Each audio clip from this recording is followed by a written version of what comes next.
No one ever tells you that it's just more chores that you're buying. I'm talking gardening, I'm talking greenhouses, the whole shebang. Let's get into it.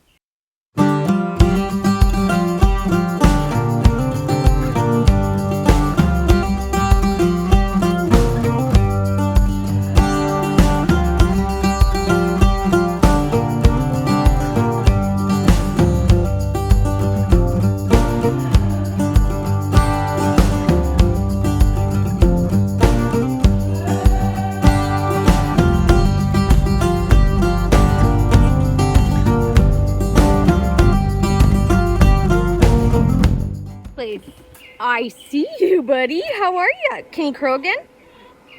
Hey, welcome back to Built Different, the channel where we share the ups and downs, the highs and the lows of building a homestead from raw land on up. And today we're going to be discussing gardening. So when we were picking the spot for our garden, we had to take into account how much sun for our desired plants that we're going to need. And when we're surrounded by like 100+ feet of pines, that's an ask, right? But we did decide on a place that was cleared already and it was ready for our spring and summer harvest where our winter crop needs planted now, right? To focus on the ability to harvest year-round, we began selecting the roots and vegetables that we would be the most likely to consume and have in abundance for canning, drying, and that type of storage. So one of the easiest things I've ever encountered in planting is potatoes. One of the first things I was going to do, obviously, is plant potatoes. And we ended up going to the Harbor Freight store from the perfect potato box. First, I lined the walls with gardening cloth. I then gathered some of our very extremely sandy soil and added about a 3-inch base to the box. I soaked that layer in some liquid 5-10-10 fertilizer and spread out my seedlings about 7 to 12 inches apart.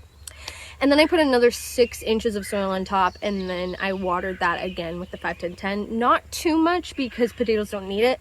And then I layered that with some pine tree needle mulch. So we eat a ton of meat and potatoes, so this was a no-brainer plant. We also decided to plant other colder or hardy roots and veggies, like broccoli, cabbage, cauliflower, all of those winter crops.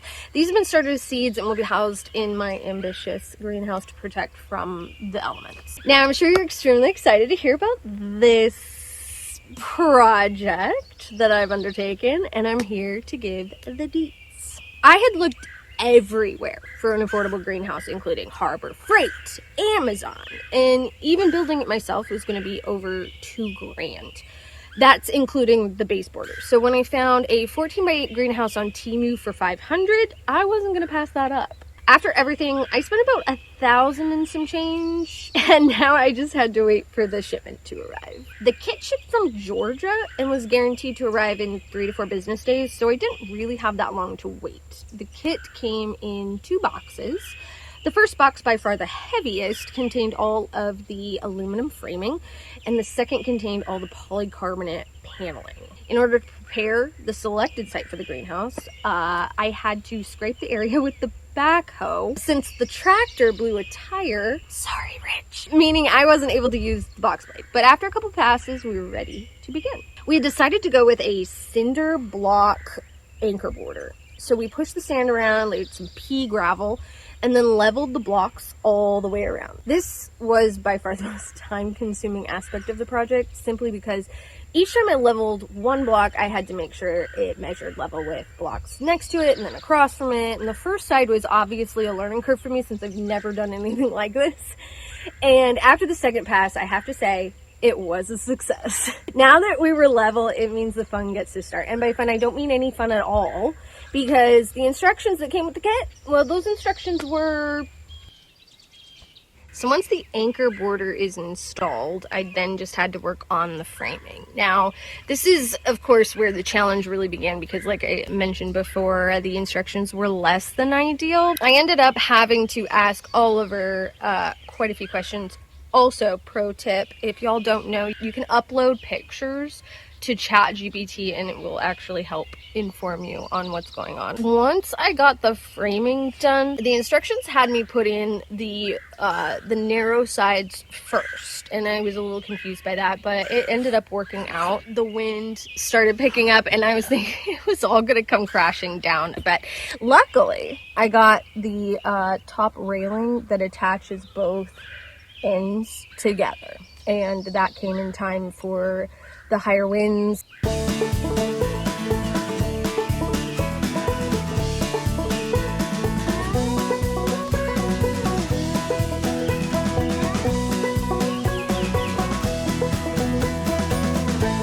We were expecting rain in a couple of days, and I really wanted to make sure that I got this installed and prepped and anchored prior to the rain arriving. I got some of the concrete in, not all of it, but just enough so that the rain could kind of help me out with the watering process. What we did is we just poured dry cement into the anchor points of the cinder blocks. So the shipment came with 6 anchor points, so 1 at each corner and then 1 per middle. And so what Rich did is he poured dry cement into the cinder blocks that housed the anchor points.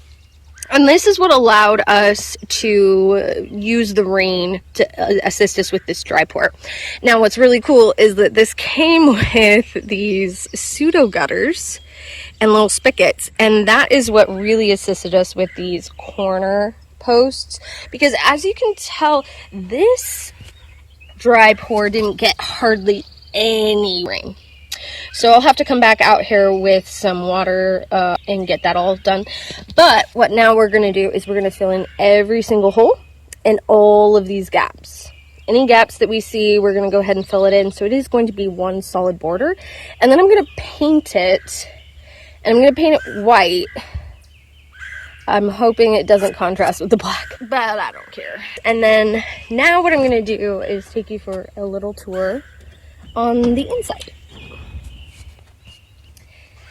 So you're gonna have a little bit of an echo. Sturdy, nothing's bowed, nothing.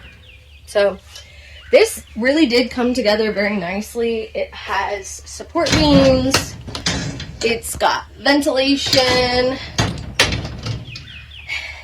Now I did forget to take some of the film off of some of the panels, so gonna have to figure that out. So let's just say it's been an adventure. It's been fun. I'm very excited to have a year-round garden. I'm very excited to be self-sufficient. And I'm just enthusiastic about this whole leg of my journey. So thank you for coming along. Thanks for being a part of this. Thanks for subscribing, for sharing. If we can bring a little humor, levity, and fun when it comes to farming and homesteading, that's the goal. Anyway, so have fun. Stay built different, because, you know, there's just not enough of us out there. Thanks, guys. Have a great day, and we'll see you in the next one. Bye.